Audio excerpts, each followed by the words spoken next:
Wall Street is tapping the brakes on its record rally this week as markets worldwide take a pause on Friday.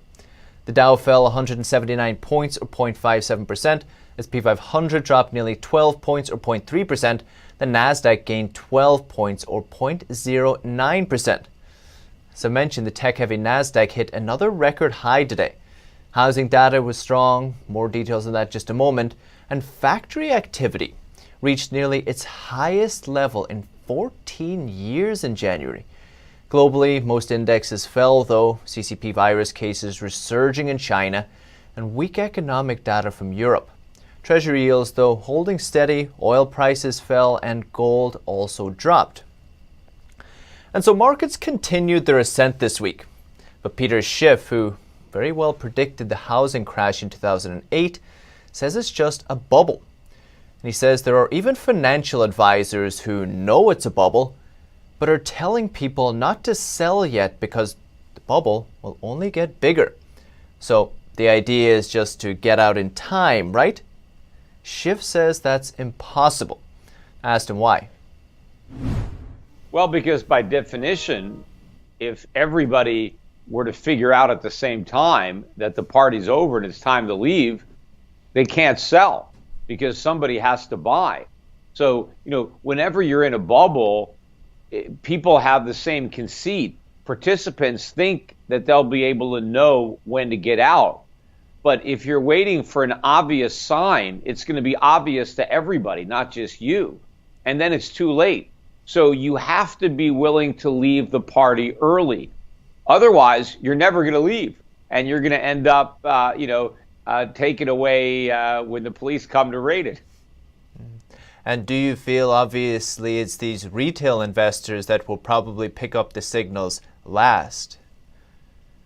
Well, of course. I mean, they're going to get caught holding the bag, but most of the institutions will as well. I mean, the only people that make money in a bubble are the people that get out before it pops. But of course, there's usually not that many of those. Some of them are smart enough to get out early, and some of them are lucky and they get out in time. But the vast majority don't. But what I think may be different about this bubble is that rather than the stock market crashing, it may be the dollar that crashes, because the U.S. government is willing to sacrifice the dollar to prop up the stock market because they're worried about the stock market going down. I mean, they don't really care about the dollar going down, but the stock market going down has obvious immediate problems that they want to avoid. And so they're going to do whatever they can to keep this party going, and that means they're going to sacrifice the dollar. So what people really need to do is not just get out of U.S. stocks, but get out of U.S. dollars. And so you can only do that by investing in other assets, which is what we're doing. We're buying foreign stocks, developed markets, emerging markets, commodities, gold, mining stocks, things like that will hedge us against a weak dollar. And do you feel that even a lot of the fiat currencies are doing the same as what we see the Fed and Congress doing here in the United States? Do you feel that we'll see something similar with the euro or these currencies? Well, all the major central banks and even the smaller central banks are inflating. Everybody's too easy and creating too much money. Everybody's got interest rates too low. But America is unique in the enormity of the problem and how our economy is totally dependent on the reserve currency status of the dollar and our ability to run huge trade deficits, current account deficits, budget deficits. So I think that when this system comes to an end, which it has to, Americans are going to suffer in a much greater degree than other people who haven't been dependent on the system. And we've been the primary beneficiary, but the rest of the world has had to subsidize the U.S. economy. And that subsidy exacts a cost. So America benefits at the world's expense.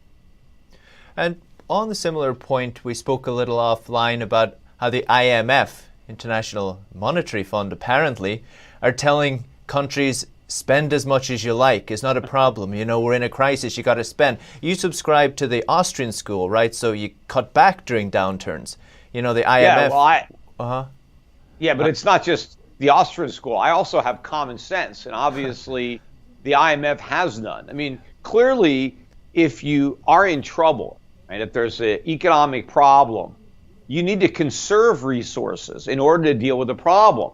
You need to have those resources available, and you need to be able to put them to productive use, especially when they're needed more. The last thing you would want to do is go out and squander what you have saved on consumption. And that's exactly what the IMF is advising. Oh, we have a problem.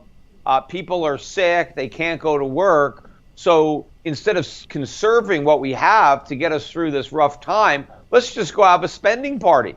Let's go blow our savings, go out and buy a bunch of stuff that we don't even need, and create a much bigger problem than the one that we have. Peter, really appreciate your analysis as always. Thank you so much. Oh, my pleasure.